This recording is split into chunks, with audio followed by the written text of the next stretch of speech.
Well, let's go to our panel in Athens. Joining us is Greek financial journalist Menelaos Tzafalias, Anastasia Giamali, who writes about global political and economic affairs, and Nikolaos Vettas, the General Director of the Foundation for Economic and Industrial Research in Athens. I thank you all for joining us on the Newsmakers. Menelaos Tzafalias, let me begin with you. 8 years of bailouts and austerity. This was a dance with the Troika between the Greek government, the Greek people and the Troika. Has it worked out okay in the end? Imran, it remains to be seen. When we focus on pure numbers, it is not working out. Greece's GDP peaked at $330 billion US dollars in 2009, just ahead of the crisis. And now it's projected at the end of 2017 to be around 200 billion US dollars. And according to the latest research by the Peterson International Economics Institute, an independent think tank in Washington, which is not known for being some kind of lefty liberal outfit, or one of the most serious research institutions on international economics in the world and on pro-market side of things. They are saying that Greece will have 330 billion euro, that's around 400 something billion US dollars in debt, which amounts to 180% of GDP. And unless Greece gets some kind of debt haircut in real terms, then the prospects for growth are bad. Okay, so Anastasia, more debt is around the corner. It's like, I guess, getting a credit card to pay your mortgage, as some have said. Has it been worth it? I was recently in Greece. So many Greek people told me all this pain, all this suffering in terms of austerity for the bailout money was not worth it. Tell me why you think it was worth it. I wouldn't say it was worth it. I would say that since 2010, all the previous governments implemented harsh austerity and cuts with no planning and with no long-term planning. I would say that April is really a crucial month for Greece, given the fact that the Greek government is going to put forward its efforts to conclude the bailout program with a clean exit, with no further measures in August 2018. Although I will have to say that Greek economy seems to have turned a corner. We have finally growth. There was a 1.4% growth in 2017. There has been a primary surplus of 3.5% of the GDP, while the target, the initial target, was 1.75%. Investment is increasing, unemployment has fallen by 7%, and exports are persistently positive. Okay. I would argue that things are going better. Okay, so let me ask Nikolaos. Nikolaos, has this government handled the situation well, I guess since 2015, and has the economy turned the corner, as Anastasia claims? Well, the glass is half full, half empty.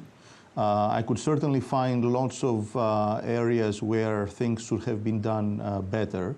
For instance, the sequencing of reforms, I would argue that it should have been more on the product market, strengthening of institutions like facilitating and improving the justice system, the education, and things like that. However, one should make a long list of areas that indicate that Greece is turning a corner.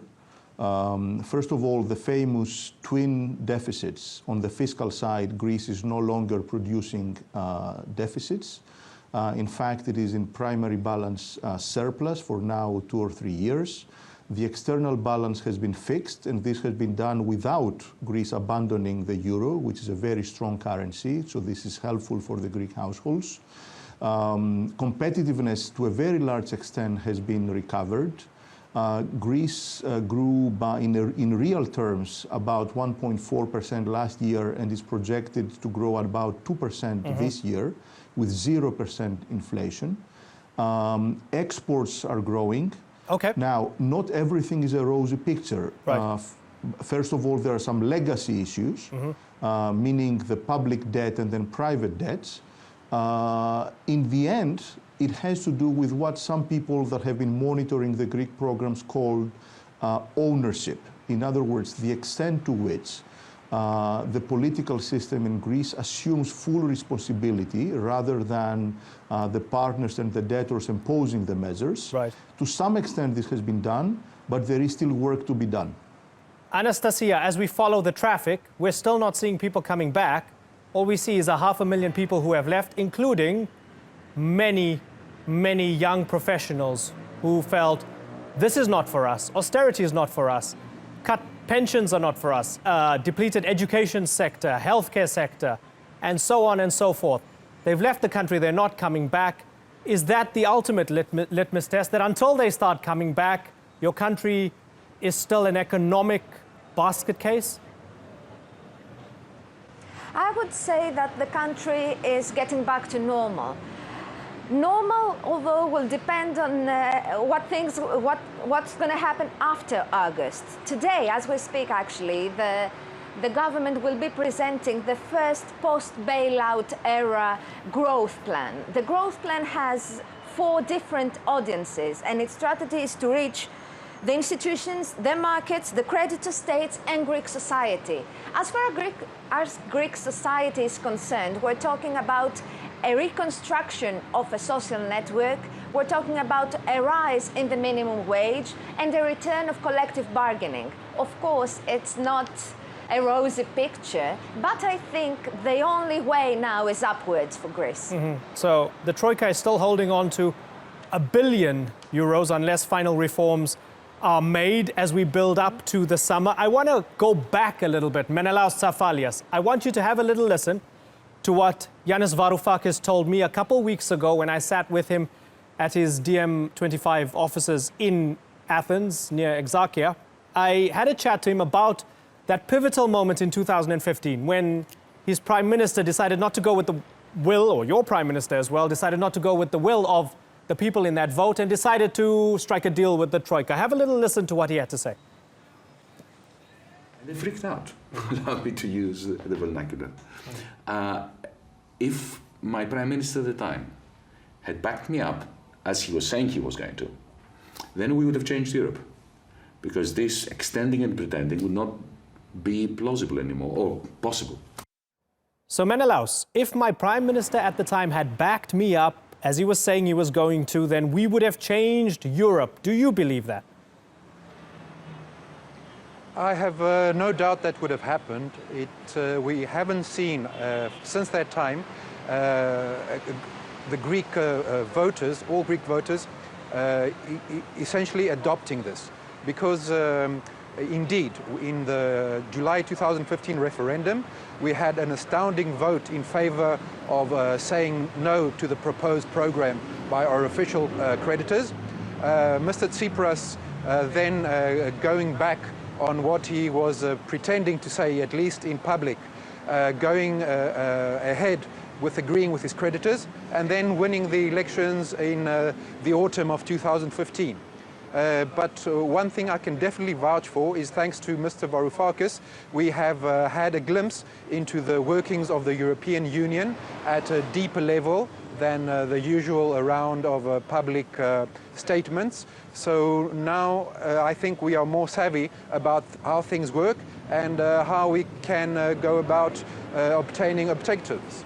Nikolaos, is that true? Is that accurate, that with Yanis Varoufakis taking on the creditors, it allowed Greek people to be more savvy and to understand their creditors a lot better?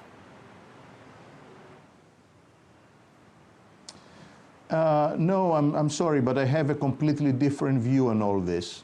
What was being discussed around the summer of 2015 was not right or wrong. It was simply incoherent. And the question that was put in front of the Greek people for the referendum, which was a question, do you want more austerity or? There was no or. So people said, we don't want more austerity, but they had nothing else to choose. In the end, the government and the people chose that they have to be serious, that they don't want to gamble with their country. Everybody knows that Greece has benefited and in the next several decades will benefit from a close relation with Europe. And in fact, the Greek economy in the middle term is going to benefit tremendously from the fact that it did remain in the Eurozone. Now, it is true that in order to remain in the Eurozone, you have to implement and you have to keep implementing the type of structural reforms so that you become a more advanced economy. But this is exactly what Greece needs. It needs an education system that is actually more efficient. It needs a healthcare system that is actually more productive. It needs a justice system that is more transparent. And all of these things are going to bring Greece closer to the core of the European economies. The Greek people are 100% behind this plan. 2015, the summer, was a crazy period as recorded by any numbers. We are all for more transparency in Europe. There have to be transfers from the core to the periphery.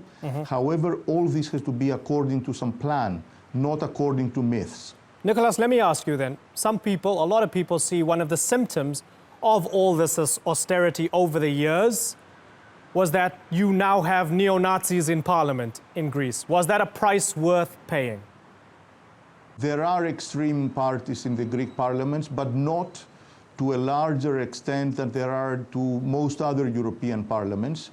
It is completely unfortunate, but people vote. It's a democracy.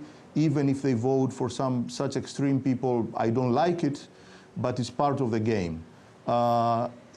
If you want to look at the whole picture, the truth of the matter is that while you may want to be disappointed in the fact that the political system did not assume responsibility earlier, in other words, in 2008, 2009, 2010, and blamed a lot of the evils to the debtors and the partners, despite that fact, in the end of the day, whenever it was to choose, it took us a long time, it took us 10 years. However, in the end, it looks like things are turning around. It wasn't done in the right way, but at least the Greek economy and the Greek society was not destroyed. Anastasia, certainly. But you're absolutely right. Finish your point, sir. Finish your point. No, I was just going to say that you're absolutely right that the crisis in Greece was not purely an economic crisis. It had to deal with the political system and the extent that this political system can better integrate Greece into the world economy. Anastasia, for those people I had spoken to who felt let down by Syriza because Syriza burst onto the scene as anti-Troika, anti-austerity, Prime Minister Tsipras called for that referendum. The people voted in a certain way and he ignored them. For those people who in 2018 feel a sense of regret that they supported Syriza, what's your message to them? I would say that Syriza is still anti-Troika and still anti-austerity, and the big challenge for Syriza is to show after August 2018 what the party can actually do in order to mend the wounds that the bailout programs, especially the first two ones that were harsher and full of austerity and full of cuts, with no reason, with no thinking behind them. This is Syriza's challenge, to actually prove them wrong, to actually prove them that it has a growth plan that includes them, a growth plan that will create more jobs, that will reduce even further unemployment, which is still high despite the fact that it has been reduced by 7%. It will create more jobs and there will be no more cuts. And of course, there will be a network, a social network for all of them. And it has done so even during these 3 years that under a bailout program that was quite harsh and the surveillance was quite strict. Okay, so Menelaos, very finally, is Greek democracy as healthy, as potentially healthy, I guess, and economically potentially good as Anastasia is painting it out to be? I would say that Greece definitely is turning the corner. We are seeing a slight rise in house prices, for example. There are more people willing to invest in Greece. It's very small, but we are staying there. And what is definite is the political risk of 2015 has been eliminated for now. The one thing I am not certain at all is this new growth which we've seen in countries, for example, in Margaret Thatcher's Britain, like the IMF was present in the UK in the mid-late 70s, in Turkey in the beginning of the 90s, the late and the early 2000s, and we've seen both economies rebound. What remains to be seen in Greece is who will benefit from this rebound and whether we will have the kind of social equality that would make this country the paradise that it can be. Right. Okay. Well, I thank you all for joining us here on the Newsmakers. It's been a great discussion. Menelaos Tzafalias, Anastasia Giamali and Nikolaos Vettas, it's been a pleasure having you on the program.